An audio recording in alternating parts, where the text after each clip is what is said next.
Israel में फंसे अमरोहा के 3 लोग परिवार को सता रहा डर। मोदी पर भरोसा। आतंकी संगठन हमास के द्वारा इजराइल पर हमला किए जाने के बाद कुछ भारतीय भी इजराइल में फंसे हुए हैं, जिनमें से उत्तर प्रदेश के अमरोहा के रहने वाले सरदार सुरेंद्र सिंह के बेटे और दामाद भी इजराइल में फंसे हुए हैं, जिसकी वजह से उनका पूरा परिवार चिंता में डूबा हुआ है और अपने बेटे और दामाद की कुशलता जानने के लिए लगातार टीवी और अखबारों का सहारा ले रहे हैं। सरदार सुरेंद्र सिंह का कहना है कि उन्हें मोदी सरकार पर पूरा भरोसा है और उनकी बेटी और दामाद भी मोदी सरकार पर पूरा भरोसा रखते हैं और वे और उनके परिवार मोदी सरकार से गुजारिश कर रहा है कि जितने भी भारतीय वहां पर फंसे हुए हैं सभी को जल्द से जल्द भारत में सुरक्षित बुलाया जाए। बता दें कि अमरोहा शहर की आवास विकास कॉलोनी प्रथम के रहने वाले भाजपा नेता सुरेंद्र सिंह ढिल्लों पेशे से कारोबारी है। सुरेंद्र सिंह ढिल्लों ने 17 जून 2017 को अपनी बेटी जयदीप कौर की शादी मेरठ जिले के किठौर थाना क्षेत्र के गांव शौलदा निवासी मोहित रंधावा के साथ की थी।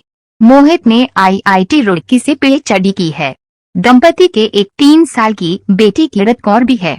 साल 2020 में मोहित इजराइल गए थे। बाद में उन्होंने पत्नी जयदीप कौर और बेटी किरत कौर को भी अपने पास इजराइल ही बुला लिया। आतंकवादी संगठन हमास के हमले के बाद इजराइल में हालात तनावपूर्ण बने हैं। ऐसे में वहां फंसे बेटी, दामाद और नातिन को लेकर सुरेंद्र सिंह ढिल्लों समेत परिवार के लोग बेहद डरे हुए हैं। सुरेंद्र सिंह का परिवार टीवी और अखबारों के माध्यम से अपने बेटे और दामाद और अपनी देवती के सुरक्षित होने की खबरें देख रहा है और उनका कहना है कि हम भारतीय सरकार से ये गुजारिश करना चाहते हैं कि जितने भी भारतीय वहां पर फंसे हुए हैं सभी को जल्द से जल्द सुरक्षित वहां से निकल जाए। उन्होंने सरकार पर पूरा विश्वास है कि वे यह सभी भारतीयों को सुरक्षित वापस लेगी, क्योंकि पहले यूक्रेन और रूस के युद्ध में भी भारत की सरकार ने ऐसा ही किया था। इसलिए हमारे परिवार को और हमारी बेटी और दामाद को मोदी सरकार पर पूरा भरोसा है। इस बारे में सरदार सुरेंद्र सिंह ढिल्लों द्वारा बताया गया। क्या नाम है आपका? सरदार सुरेंद्र सिंह ढिल्लों, जिला मीडिया संपर्क प्रमुख अमरोहा भाजपा।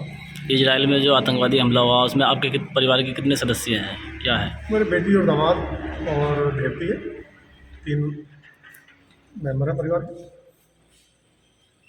और पिछले 3 साल से वहीं पर रह रहे हैं। अप्रैल 2023 में आए थे वापसी। बेटे की शादी थी तो उसके बाद वो शायद 28 या 29 अप्रैल को वापस चले गए। तब से वहीं पर। अच्छा, आखिरी बार बात कब हुई थी उनसे? आज ही बात हुई थी बेटी से, दामाद से भी आज बात हुई थी। तो वहाँ की क्या स्थिति बता रहे हैं? स्थिति तो वहाँ तनावपूर्ण है, उसमें कोई शक वाली बात ही नहीं है।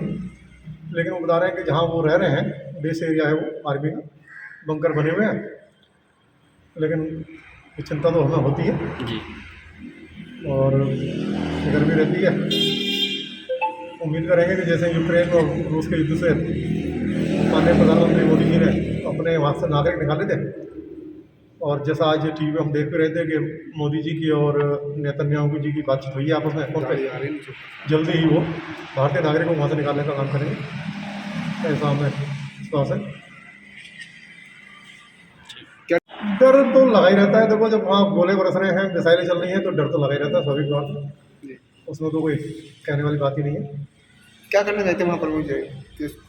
ये यहाँ पर इन्होंने IIT रुड़की से PhD किया था और पानी पर काम करते हैं, मेमोरी बनाने का काम करते हैं। तो उसका पोस्ट डॉक्टरेट करने के लिए वहाँ पर गए थे स्कॉलरशिप से।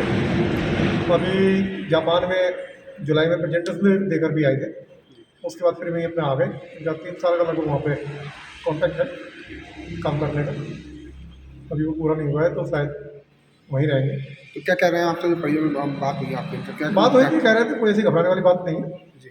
बंकर बने हुए हैं और सेफ जगह रहते हैं, नीचे बंकर में चले जाते हैं। सेंसर लगे हुए हैं, जब सायरन बोलता है तो सब बंकर में अंदर चले जाते हैं। खाने पीने की व्यवस्था सब वहाँ आर्मी करती है और जब घर पे आते हैं तो अपने घर पे अपना खाना पीना अपना भी करते हैं। कोई समस्या में आ रही है कोई सरकार? फिलहाल तो वो नहीं बता रहे, लेकिन थोड़ा सा चिंता तो रहती है। भाई, युद्ध है, नाम ही इसका युद्ध है और गलत समय पे हमास ने हमला किया है। निर्दोष नागरिकों को वहाँ पे जो है उसने फेस्टिवल मना रहे थे इजरायली, उन पर हमला किया। उनकी अस्मिता को जो है ललकारा है तो उसका जवाब तो इजराइल देगा। और बच्चों की चिंता तो हमें लगी रहेगी है, बातचीत होती रहती है। उम्मीद है कि जल्दी समाप्त होगा जगह और जल्दी बच्चे भारत आएंगे लौट के, यही हमें उम्मीद है। ठीक। काफ़ी